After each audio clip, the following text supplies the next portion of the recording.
नमस्कार प्रिय विद्यार्थियों, मैं अंकित कुमार आपका स्वागत करता हूं अपने जीएचपी कोचिंग में। और आज मैं फिर लेकर के आया हूं आपके लिए कक्षा 12 की जो रसायन विज्ञान के अनसॉल्व्ड में जो हल करा रहा हूं, जिसमें मैं सेट नंबर 3 तक पूरे के पूरे फाइनल करा दिया हूं हर एक क्वेश्चन।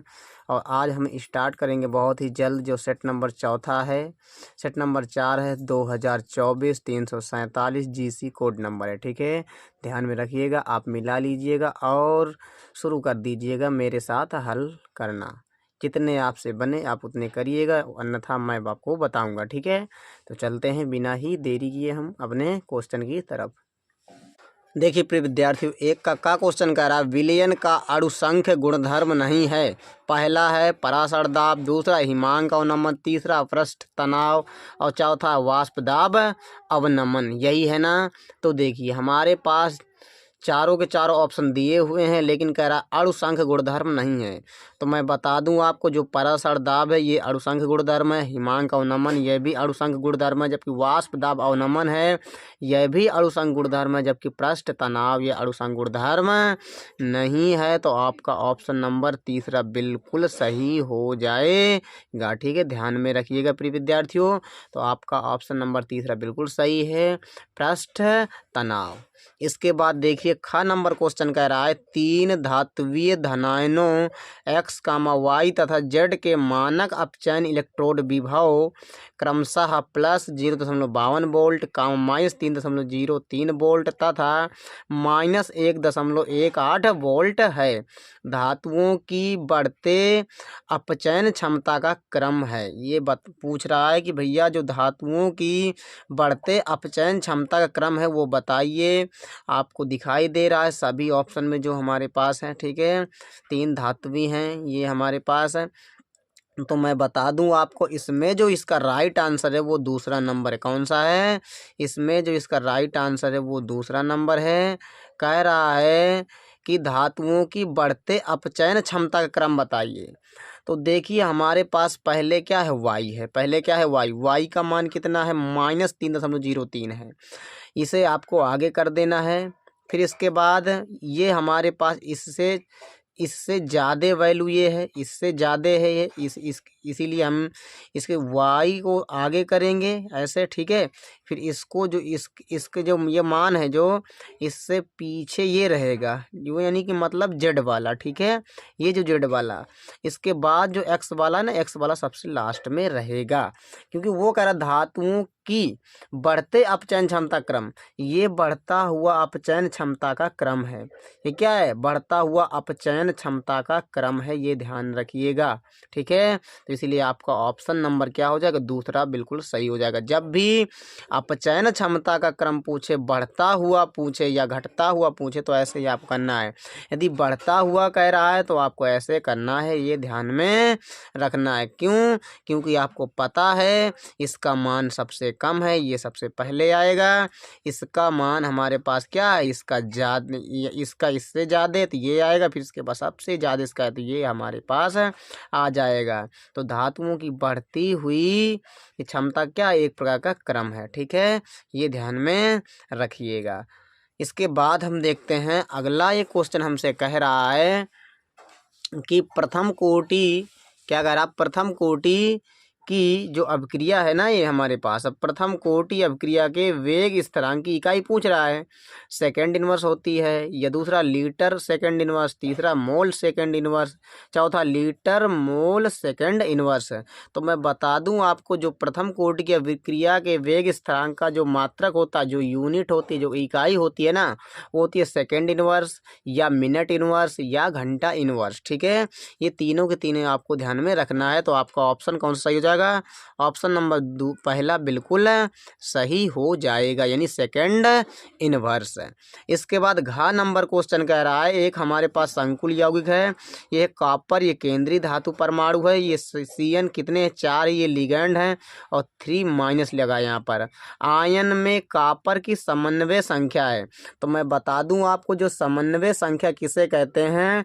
केंद्रीय धातु परमाणु से जुड़े हुए दाता परमाणुओं की संख्या या लिगैंड लिगेंडों की संख्या को क्या कहते हैं, समन्वय संख्या। तो दाता पर यहाँ पर हमारे पास केंद्रीय धातु परमाणु से कितने लिगेंड जुड़े हैं, तो 4 जुड़े हैं। तो समन्वय संख्या कितनी हो जाएगी, 4 हो जाएगी। तो ऑप्शन नंबर चौथा बिल्कुल सही हो जाएगा। ठीक है, इसके बाद देखते हैं हमारे पास अंगा नंबर क्वेश्चन कर RX तथा NaI की अभिक्रिया का नाम है। तो जब भी हमारे पास एल्किल हैलाइड जो है सोडियम आयोडाइड के साथ क्रिया करता है तो एल्किल आयोडाइड बनाता है, जिसे हम कहते हैं फिंकलस्टाइन अभिक्रिया। क्या कहते हैं, फिंकलस्टाइन अभिक्रिया। ये ध्यान में रखिएगा, जो हमारे पास RX है ये क्रिया करेगा NaI से, तो हमारे पास बन जाएगा RI प्लस NaX बन जाएगा। तो ये ऑप्शन नंबर बिल्कुल दूसरा सही हो जाएगा। कौन, फिंकलस्टाइन अभिक्रिया। इसके बाद कह रहा 4 नंबर RNH2 तथा HNO2 की अभिक्रिया से बनता क्या है। हमारे पास पहला ऑप्शन में ये है, दूसरा ये, तीसरा ये, चौथा। तो मैं बता दूं आपको, जब हमारे पास RNH2 क्रिया करता है HNO2 से, तो देखिए यहाँ पर क्या बनाता है।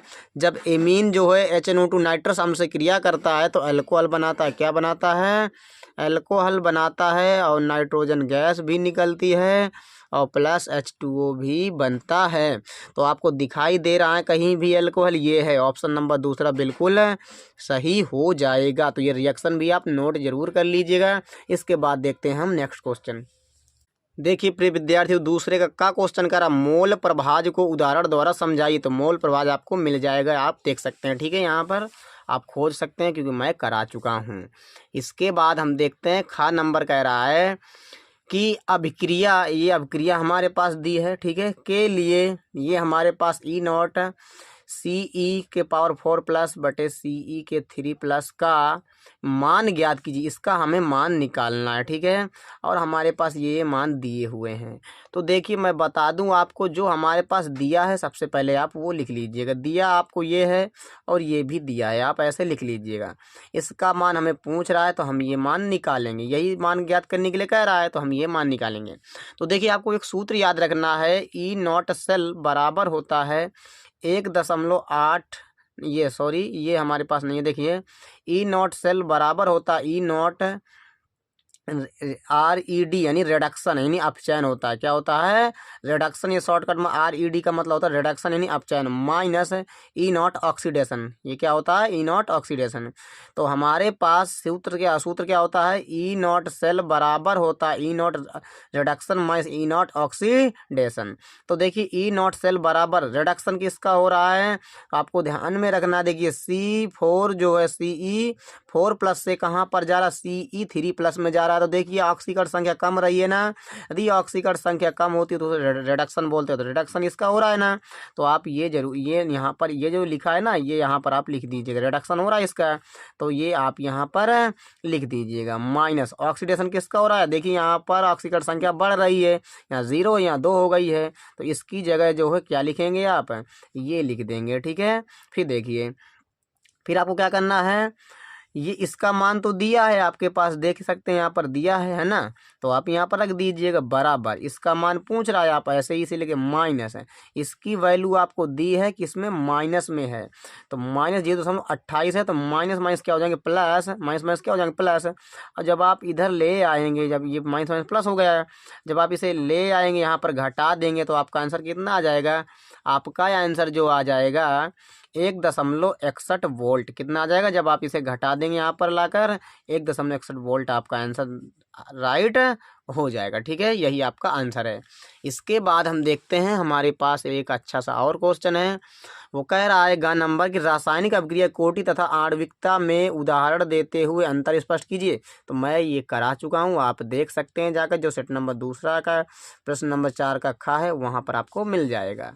इसके बाद कह रहा है घ नंबर अंतः संक्रमण तत्वों के सामान्य इलेक्ट्रॉनिक विन्यास है, लिखिए। तो मैं बता दूं आपको, जो हमारे पास अंतः संक्रमण तत्व हैं तो F ब्लॉक के तत्वों को हम क्या कहते हैं, अंतः संक्रमण तत्व। ये ध्यान में रखिएगा। तो इलेक्ट्रॉनिक विन्यास जो है आपको मिल जाएंगे यहाँ पर। ठीक है, आप देख लीजिएगा।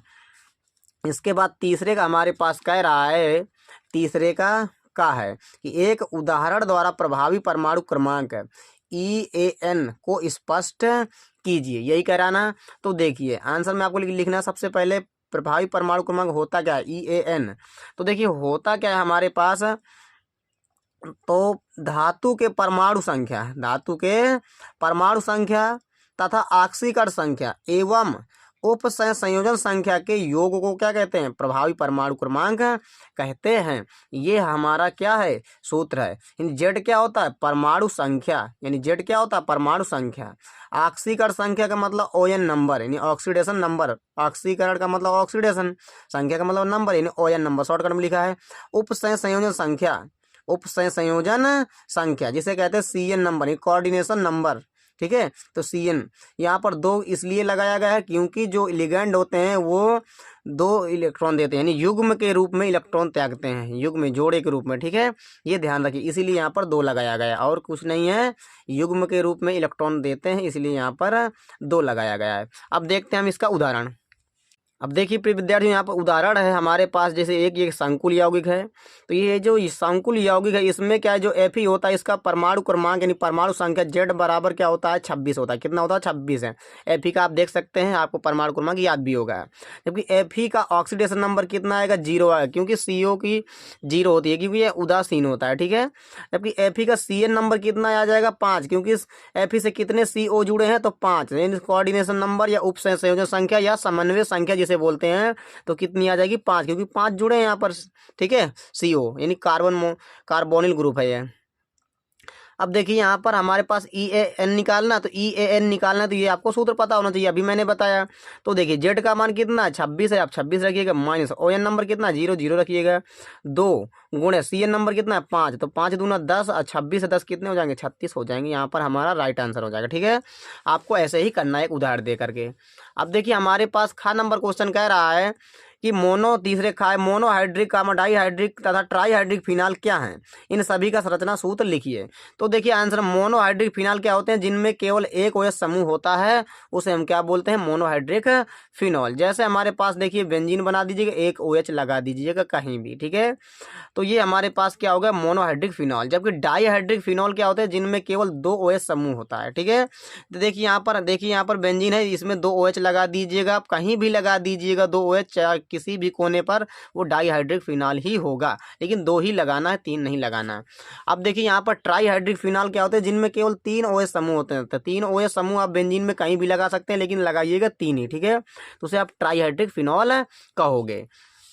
इसके बाद कह रहा है हमारे पास गा नंबर, एल्कोहल और फिनाल की जल में विलेयता का कारण स्पष्ट कीजिए। तो इसका कारण क्या है, हमें स्पष्ट करना। तो देखिए आंसर इसमें, एल्कोहल और फिनाल की जल में विलेयता का कारण जो है, जल में विलेयता का कारण यह एल्कोहल की यह है कि एल्कोहल और फिनाल जल के साथ H बॉन्ड बना लेते हैं, H बॉन्ड बना लेते हैं, जिसके कारण ये जल में क्या होते हैं, विलय होते हैं। यानी कि मतलब अगर एल्कोहल और फिनाल जल में विलय हैं तो क्या कारण है, हाइड्रोजन बॉन्ड। क्या है कारण, हाइड्रोजन बॉन्ड, क्योंकि हाइड्रोजन बॉन्ड बना लेते हैं उसके साथ। अगर, क्योंकि आपको पता है एल्कोहल हो चाहे वो फिनाल हो, क्योंकि उसमें OH समूह होता है, अगर OH समूह है तो वो जल के साथ H बॉन्ड बना लेगा, जिसके कारण वो क्या हो जाएगा, विलय हो जाएगा, ठीक है, जल में। तो बस आपको इतना ही इसमें लिखना है। इसके बाद कह रहा है घा नंबर है, तीसरे घा की एंजाइम को परिभाषित कीजिए तथा इसकी क्रिया विधि लिखिए। तो देखिए एंजाइम किसे कहते हैं, तो हेडिंग डाल लीजिएगा एंजाइम, लिखना नाइट्रोजन युक्त जटिल कार्बनिक यौगिक। जो नाइट्रोजन युक्त जो जटिल कार्बनिक यौगिक होते हैं उन्हीं को हम क्या बोलते हैं, एंजाइम, यानी क्या कहलाते हैं, एंजाइम कहलाते हैं। क्रिया विधि में क्या लिखना है आपको, कि एंजाइम की जो सतह होती है ना, एंजाइम की जो सतह होती है वहां पर क्या पाए जाते हैं, खाली जगह, रिक्त स्थान पाए जाते हैं, जहां पर अभिकारक क्या होते हैं, अभिकारक आकर फिट हो जाते हैं, वहीं पर क्या हो जाते हैं, फिट हो जाते हैं। बस आपको इतनी ही क्रिया विधि में लिखना है, क्योंकि 2 नंबर क्वेश्चन है, ज़्यादा बढ़ा चढ़ाकर नहीं लिख सकते हैं। यदि लिखोगे फालतू में तो ज़्यादा सही नहीं होता है, ठीक है, क्योंकि नंबर के हिसाब से आपको लिखना होता है। इसके बाद हम देखते हैं नेक्स्ट क्वेश्चन। देखिए हमारा चौथे का क्वेश्चन कह रहा है हैलो एल्केनो में नाभिक रागी प्रतिस्थापन अपक्रिया की क्रिया विधि एक उदाहरण की सहायता से समझाइए। तो देखिए हैलो एल्केनो में नाभिक रागी जो प्रतिस्थापन अपक्रिया होती है, नाभिक रागी या नाभिक स्नेही भी लिख सकता है कभी कभी, ठीक है, कोई दिक्कत नहीं होती इसमें, नाभिक रागी या नाभिक स्नेही, ठीक है। तो देखिए यहाँ पर उदाहरण सबसे पहले हम क्या जानेंगे, नाभिक रागी जो अपक्रिया होती हैं प्रतिस्थापन अपक्रिया, सबसे पहले हमारे पास है SN1 रिएक्शन। ये क्या है, SN1 रिएक्शन, एक अणु नाभिक रागी प्रतिस्थापन अपक्रिया, SN1 रिएक्शन है ये। तो SN1 रिएक्शन की क्रिया विधि के बारे में जानेंगे। देखिए सबसे पहले हैलो एल्केन हमारे पास है जिसका नाम है मेथिल क्लोराइड है। हमने यहाँ पर हैलो एल्केन में एक एग्जाम्पल लिया है मेथिल क्लोराइड का। तो देखिए मेथिल क्लोराइड है, जब मेथिल क्लोराइड जो खुद टूट जाए, अकेले ही टूट जाए, कोई ना इसे तोड़ने आए, जब खुद अकेले टूट जाता है, ये CH3Cl है तो CH3 प्लस में और Cl माइनस में, तो ये जो रिएक्शन होती है स्लो होती है, क्योंकि ये अकेले टूट रहा है ना। अगर कोई चीज़ अकेले टूटता है तो वो रिएक्शन जो होती है ये स्लो स्टेप यानी फर्स्ट चरण होता है, पहला चरण है, लेकिन कैसा ये स्लो होती है, ठीक है। इसके बाद देखिएगा हमारे पास जो CH3 है हमारे पास, अब इस यहाँ पर आक्रमण कौन करेगा, यहाँ पर यानी इसके साथ कौन जुड़ेगा आकर के, नाभिक रागी, कौन जुड़ेगा, नाभिक रागी। ये हमारे पास OH माइनस है, ये नाभिक रागी होता है, यानी जिसके पास माइनस चार्ज होता है ना वो नाभिक रागी होता है, क्योंकि आपको पता नाभिक में प्रोटॉन होता है यानी प्लस चार्ज लिए बैठा होता है। तो यानी प्लस वाले को कौन चाहेगा, माइनस वाला, कौन चाहता है, माइनस वाला। तो माइनस वाला यहाँ पर जाएगा तो प्लस और माइनस आपस में जोड़ करके क्या बना देंगे, CH3OH है। आपको पता है ये फास्ट रिएक्शन होती है, कैसी होती है, फास्ट होती है, क्योंकि जब रिश्ता बनता है ना बहुत तेजी के साथ, ठीक है, तो ये बन जाएगा CH3OH है। और जब यहाँ पर देखिए SN2 रिएक्शन में क्या होता है, इसकी क्रिया विधि में कि जो हमारे पास CH3Cl था ना ये अकेले नहीं टूटेगा, इसे तोड़ने कोई दूसरा आएगा।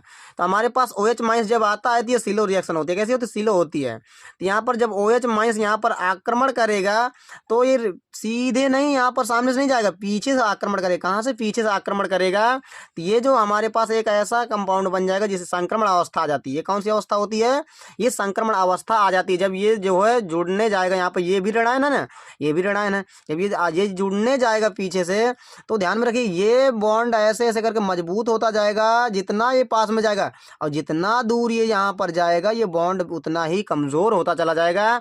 यहाँ पर पार्शली निगेटिव चार्ज है, यहाँ पर ही पार्शली निगेटिव चार्ज है थोड़ा से, ठीक है, ये थोड़ा सा यानी पार्शली का मतलब थोड़ा बहुत, यहाँ पर माइनस चार्ज है, यहाँ पर भी माइनस चार्ज है। अब देखिए जब पास जाएगा ये दूर होता चला जाएगा तो यहाँ पर एक स्थिति ऐसी आएगी, फास्ट होगी कि ये इकट्ठे तुरंत ही बहुत तेजी के साथ अलग हो जाएगा और ये बहुत ही तेजी के साथ यहाँ पर जुड़ जाएगा, तो बन जाएगा CH3OH, ठीक है। ये हमारे पास मेथिल अल्कोहल बन चुका है, यही क्रिया विधि है। इसके बाद हम देखते हैं नेक्स्ट क्वेश्चन हमारे पास क्या कह रहा है, खा नंबर कह रहा है क्लोरोबेंजीन के हेलोजन कामा नाइट्रिक अणु तथा फ्रीडल क्राफ्ट अपक्रिया के रासायनिक समीकरण को लिखिए, यही कह रहा है ना। तो देखिए आंसर में हेलोजन किसकी, क्लोरोबेंजीन की। क्लोरोबेंजीन क्रिया आप क्लोरीन से करा दीजिएगा Fe की उपस्थिति में या FeCl3 की उपस्थिति में या प्रकाश की अनुपस्थिति में आप करा सकते हैं। तो क्लोरीन जब यहाँ पर 2 क्लोरीन है, एक क्लोरीन प्लस में टूटेगा एक माइनस में, तो आक्रमण कौन करेगा, इलेक्ट्रॉन स्नेही। कौन करेगा, इलेक्ट्रॉन स्नेही, क्योंकि जिसके पास प्लस चार्ज होता है वो इलेक्ट्रॉन स्नेही होता है, जिसके पास माइनस चार्ज होता है वो नाभिक स्नेही होता है, ठीक है। तो देखिए जब आक्रमण करेगा यहाँ पर तो एक आर्थो पर जाएगा Cl और एक पैरा पर जाएगा, 2 प्रकार के हमें प्रोडक्ट मिल जाएंगे। इसी प्रकार है नाइट्रिक अणु में क्या होता है, जो क्लोरोबेंजीन होता है वो HNO3 से क्रिया करेगा, किससे, नाइट्रिक अणु में HNO3 यानी नाइट्रिक अम्ल से, और सांद्र होगा और सांद्र H2SO4 की उपस्थिति। तो NO2 प्लस OH माइनस में टूटेगा, NO2 प्लस जाएगा एक बार आर्थो पर एक बार पैरा पर, तो 2 प्रकार के यहाँ पर भी प्रोडक्ट मिल जाएंगे, ठीक है। इसके बाद हमसे कह रहा है फ्रीडल क्राफ्ट अपक्रिया। तो फ्रीडल क्राफ्ट अपक्रिया में क्या होता है, जब क्लोरोबेंजीन क्रिया आप CH3Cl के साथ करा दीजिएगा निर्जल HCl3 की उपस्थिति में, तो ये प्लस में टूटेगा, ये माइनस में, तो प्लस वाला आक्रमण करेगा, क्योंकि मैं आपको बता चुका हूँ आक्रमण कौन करता है। यहाँ पर बेंजीन में जो कार्बन है ना हर कोने पर आक्रमण कौन करता है, जो इलेक्ट्रॉन स्नेही होता है, क्योंकि यहाँ पर पाई बॉन्ड है ना, हर जगह निगेटिव चार्ज है यहाँ पर, ठीक है। तो इलेक्ट्रॉन यहाँ पर CH3 आक्रमण करेगा, प्लस चार्ज होता है, एक बार आर्थो पर जाएगा एक बार पैरा पर जाएगा, 2 प्रकार के हमें प्रोडक्ट मिल जाएंगे, ठीक है। इसके बाद कह रहा है हमसे एक अच्छा सा ये भी क्वेश्चन है कह रहा है गा नंबर ग्रिग्नार्ड अभिकर्मक की सहायता से प्राथमिक द्वितीयक तथा तृतीयक एल्कोहल प्राप्त करने का रासायनिक समीकरण लिखिए। तो देखिए, हमें यदि प्राथमिक एल्कोहल बनाना है तो आपको लेना पड़ेगा फॉर्मेल्डिहाइड। यदि द्वितीयक एल्कोहल बनाना यानी ग्रिग्नार्ड अभिकर्मक की सहायता से यदि हमें क्या बनाना हो प्राथमिक एल्कोहल, तो आप लीजिएगा फॉर्मेल्डिहाइड। यदि द्वितीयक एल्कोहल बनाना है तो आप लीजिएगा एसीटल्डिहाइड। यदि तृतीयक एल्कोहल बनाना है तो लीजिएगा एसीटोन। ये आपको ध्यान में रखना पड़ेगा, रट्टा मारना पड़ेगा। यदि ग्रिग्नार्ड अभिकर्मक से प्राथमिक एल्कोहल बनाना है फॉर्मेल्डिहाइड, यदि द्वितीयक एल्कोहल बनाना है एसीटल्डिहाइड, यदि तृतीयक एल्कोहल बनाना है तो एसीटोन। ये हमारे पास है ग्रिग्नार्ड अभिकर्मक जिसे कहते हैं CH3MgBr है, एक प्रकार मेथिल मैग्नीशियम ब्रोमाइड। जब इसकी क्रिया इसके साथ होगी तो हमारे पास क्या बन जाएगा प्राथमिक एल्कोहल, प्राइमरी एल्कोहल यही है, ठीक है। और हमारे पास प्लस में MgOH निकल जाएगा। इससे आपको कोई मतलब नहीं है क्योंकि हमें मेन प्रोडक्ट चाहिएगा जिसे कहते हैं प्राथमिक एल्कोहल CH3CH2OH एथिल एल्कोहल भी है, ठीक है। अब देखिए, यदि एसीटल्डिहाइड से क्रिया करेगा तो क्या बना देगा हमारे पास CH3CH CH3OH और MgOH तो निकलेगा ही निकलेगा। ये क्या है द्वितीयक एल्कोहल, ये क्या है द्वितीयक एल्कोहल, एक क्रम से लिखा है, ठीक है। इसके बाद यदि हमें तृतीयक एल्कोहल बनाना है तो एसीटोन लेना पड़ेगा। तो एसीटोन लेंगे तो ये हमारे पास ये तीनों के तीनों है। क्रिया जब करेंगे पानी भी है साथ में लेना, ठीक है। जब ये क्रिया करेंगे तो क्या बना देंगे CH3C और CH3 है CH3OH है। ये CH3 आप यहाँ पर भी रख सकते हैं, कोई दिक्कत नहीं है, आप कहीं भी लटका सकते हैं इनको, ठीक है। और ये MgOH तो निकलेगा ही निकलेगा। ये क्या है तृतीयक एल्कोहल, ये क्या है तृतीयक एल्कोहल, ये आपको ध्यान में रखना। ये रहे आपके सामने तीनों के तीनों समीकरण। इसके बाद हम देखते हैं नेक्स्ट क्वेश्चन। देखिए प्रिय विद्यार्थी, 4 का घ कह रहा है एल्डिहाइड तथा कीटोन में विभेद करने हेतु 2 रासायनिक परीक्षण तथा संगत रासायनिक समीकरण लिखिए। देखिए, एक तरफ एल्डिहाइड एक तरफ कीटोन, आपको हेडिंग डाल लेना है। तो देखिए लिखना है आपको एल्डिहाइड टालेन अभिकर्मक के साथ क्रिया करके जो है क्रिया करके रजत दर्पण बनाता है। क्या बनाता है? रजत दर्पण बना देता है, यानी दे देता है। जबकि जो कीटोन होता है वो टालेन अभिकर्मक के साथ क्रिया नहीं करता है। तो देखिए, ये हमारे पास एल्डिहाइड है जिसका नाम है एसीटल्डिहाइड, CH3CHO सूत्र है। ये टॉलेन अभिकर्मक यानी Ag2 है। जब यहाँ पर क्या होगा, टॉलेन अभिकर्मक जो होता है सामने वाले का ऑक्सीकरण कराता है तो एसिड में बदल जाएगा और अपना यहाँ पर अपचयित खुद हो जाएगा, बन जाएगा रजत दर्पण, यही है। जबकि यहाँ पर आपको नो रिएक्शन लिख देना है, ठीक है। रिएक्शन ही नहीं करता कीटोन, जिसका नाम है एसीटोन, ये एसीटोन है। और जबकि यहाँ पर हमारे पास दूसरा नंबर जो है एल्डिहाइड जो है वो फेलिंग विलयन के साथ क्रिया कर क्यूप्रस ऑक्साइड बनाता है। क्या बनाता है? क्यूप्रस ऑक्साइड बनाता है, जबकि कीटोन क्रिया ही नहीं करता है, ठीक है। देखिए यहाँ पर एसीटल्डिहाइड है, ये क्या है फेलिंग विलयन है।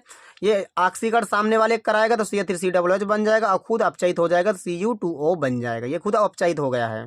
जबकि एसीटोन में आपको क्या लिख देना है? No reaction. No reaction, reaction का मतलब होता है रिएक्शन, ठीक है। इसके बाद हमारे पास एक अच्छा सा न्यूमेरिकल है, यहाँ पर बड़े ध्यान से समझिए क्योंकि न्यूमेरिकल क्या है बहुत ज़्यादा आते हैं। 5 का क्वेश्चन कह रहा है हमारे पास 0.1 मोल लीटर इन उसके OH बिलियन से भरे 1000 सेंटीमीटर लंबाई तथा 0.5 सेंटीमीटर त्रिज्या के स्तंभ का विद्युत प्रतिरोध 5×10⁻³ ओम है। विलयन की मोलर चालकता की गणना कीजिए। तो देखिए हमारे पास दिया क्या क्या है, सबसे पहले आप वो नोट कर लीजिएगा। दिया है हमारे पास 0.1 मोल लीटर इनवर्स, ये क्या है? सांद्रता है। ये क्या है? सांद्रता है। सी का मान दिया है 1000 सेंटीमीटर लंबाई, एल का मान कितना? 1000 सेंटीमीटर। 0.5 सेंटीमीटर त्रिज्या, आर का मान कितना? 0.5 सेंटीमीटर। और यहाँ पर विद्युत प्रतिरोध का मान कितना है? आर का मान है 5×10⁻³ ठीक है। इसके बाद कह रहा है विलयन की मोलर चालकता लैम्डा एम का मान ज्ञात करने के लिए कह रहा है। तो आपको सूत्र पता होना चाहिए, लैम्डा एम बराबर होता है कैप्पा गुणे, ये कैप्पा क्या चालकता है, ठीक है, कैप्पा गुणे 1000/c, ये हमारे पास होता है सूत्र है। लेकिन हमें कैप्पा का मान कहीं भी नहीं दिया हुआ है, जबकि सी का मान तो दिया है, कैप्पा का मान नहीं दिया है। तो आप सूत्र एक याद रखिएगा, कैप्पा बराबर होता है L/A/R, क्या होता है? A/R। तो आप यहाँ पर जब आप रख देंगे, देखिए जब आप यहाँ पर कैप्पा का मान, यहाँ पर जो सूत्र है ना ये कैप्पा का, यहाँ पर आप रख देंगे तो कैप्पा का, तो एल तो ऊपर रहेगा, AR यहाँ पर नीचे आ जाएंगे, तो सी भी नीचे ही है। अब आप सभी मान रख दीजिएगा क्योंकि आपको पता एल का मान दिया था 1000, ठीक है। ए का मान, ए आपको पता एरिया यानी πr², आर का मान तो दिया था, सी का मान भी दिया था, ठीक है। लैम्डा एम ये हमारे पास उसी प्रकार है, पाई का मान 3.14 रख देना है, आर का मान तो आपके सामने लिखा भी था 0.5 स्क्वायर है, ठीक है ना, स्क्वायर नहीं, आप स्क्वायर भी लगा देना और उसी तरह आपको लिख देना है। जब आप इसे फाइनली हल करेंगे तो आपका आंसर कितना आ जाएगा, लैम्बडा एम का मान आ जाएगा 2547.77 Simon centimetre square mole inverse. ये आपका राइट आंसर आ जाएगा। कैलकुलेशन है लेकिन आपको आराम से करना है, बाद में ही करिएगा इसको, ठीक है। जब आपके पास समय बचे तभी इस तरह क्वेश्चन किए जाते हैं, क्योंकि कैलकुलेशन बहुत होता है, ठीक है।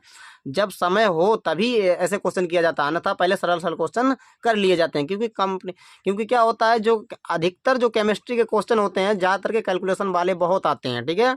और बहुत कम है ऐसे क्वेश्चन आते हैं जो वैल्यू जिनमें बहुत छोटी छोटी हो और तुरंत कट जाएँ, बहुत कम आते हैं। ज़्यादातर के कैलकुलेशन वाले आते हैं, तो आपको फास्ट कैलकुलेशन करने सीख लेना है, ठीक है। इसके बाद हम देखते हैं नेक्स्ट क्वेश्चन। देखिए प्रिय विद्यार्थियों, 5 का खा कह रहा है किसी अभिक्रिया का 500 केल्विन तथा 700 केल्विन पर वेग स्थिरांक क्रमशः 0.02 सेकंड इनवर्स तथा 0.07 सेकंड इनवर्स है। ई के मान की गणना की है। सक्रिय ऊर्जा की गणना करने के लिए कह रहा है ई, ठीक है।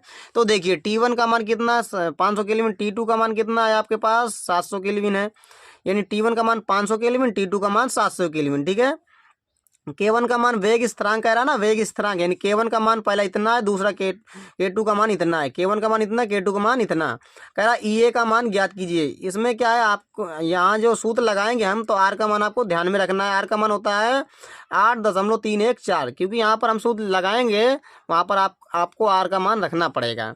तो देखिए यहाँ पर सूत्र कौन सा लगेगा EA निकालने के लिए, log 10 बेस K2 बटे K1 बराबर EA बटे 2.303 R और T2 माइनस T1 बटे T1 इंटू T2। ये आपको सूत्र याद में रखना ही रखना पड़ेगा यार, ठीक है।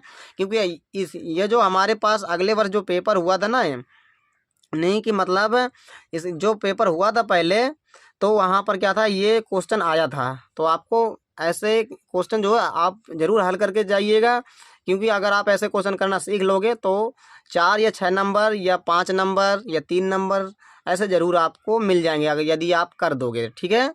तो देखिए यहाँ पर K2 का मान दिया है, आप K2 का मान रखिए, K1 का मान भी दिया है, E का मान ज्ञात करना, R का मान आपको रख देना है। बाकी आपके पास मान तो दिया ही दिया है, ठीक है। आप सभी मान रख दीजिएगा। जब आप हल करेंगे तो हल करने के बाद फाइनली यहाँ पर आपका आंसर कितना आ जाएगा देखिए, क्योंकि कैलकुलेशन तो आपको करना ही पड़ेगा, ठीक है ना। क्योंकि मैं तो यहाँ पर कैलकुलेशन कर रखा हूँ, लेकिन आपको भी करना पड़ेगा। तो यहाँ पर क्या है, जब आप जी से काट देंगे तो 2 यानी कि मतलब 3.5 कितना आ जाएगा 3.5। जो 3.5 का मान होता है इतना होता है 0.544।